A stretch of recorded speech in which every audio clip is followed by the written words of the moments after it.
தாய் தமிழ் உறவுகளுக்கு வணக்கம். கிறிஸ்தவ மத பிரச்சாரம் செய்யும் பிரபல தமிழ் நடிகை என்ற தலைப்பில் இந்த காணொளியை நாம் காண்கிறோம். கிறிஸ்தவ மத பிரச்சாரம் செய்யும் பிரபல தமிழ் நடிகை என்ற தலைப்பில் இந்த காணொளியை காண்கிறோம். நற்செய்தி அறிவிக்காவிட்டால் ஐயோ எனக்கு கேடு என்று பைபிளில் நாம் வாசிக்கிறோம். நற்செய்தி அறிவிப்பது நம்முடைய கடமை. நற்செய்தி அறிவிக்காவிட்டால் ஐயோ எனக்கு கேடு என்று வாசிக்க கேட்கிறோம்.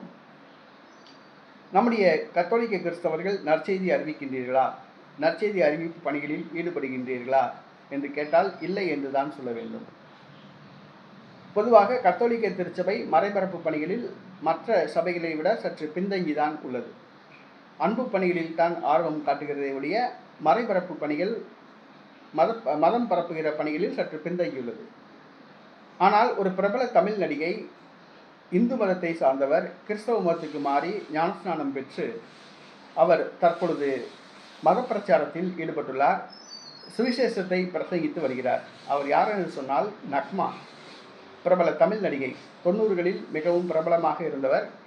இவர் நடிகை ஜோதிகா அவர்களுடைய சகோதரி ஆவார். உடன் பிறந்த சகோதரி, இன்னும் திருமணமாகவில்லை. இவர் உத்தரப்பிரதேசத்தில் காங்கிரஸ் கட்சி சார்பில் போட்டியிட்டு எம்பி தேர்தலில் தோல்வியடைந்தவர்.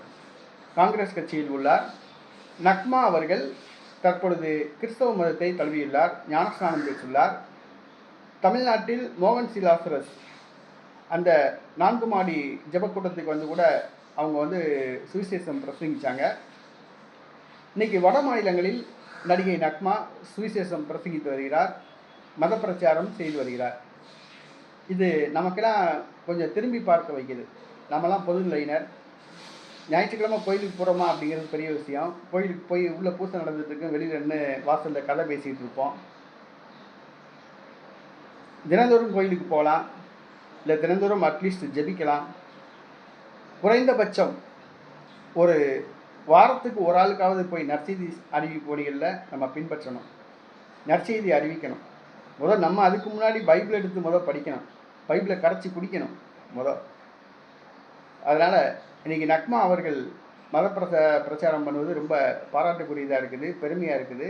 ஆகவே கத்தோலிக்க கிறிஸ்தவர்கள் தங்களை தானே கிள்ளி பார்த்து கொள்ள வேண்டும், சுவிசேஷம் அறிவிக்க வேண்டும், நற்செய்தி அறிவிப்பு பணிகளில் ஈடுபட வேண்டும். ஏனென்று சொன்னால் வேதம் சொல்கிறது, நற்செய்தி அறிவிக்காவிட்டால் ஐயோ எனக்கு கேடு என்று சொல்கிறது.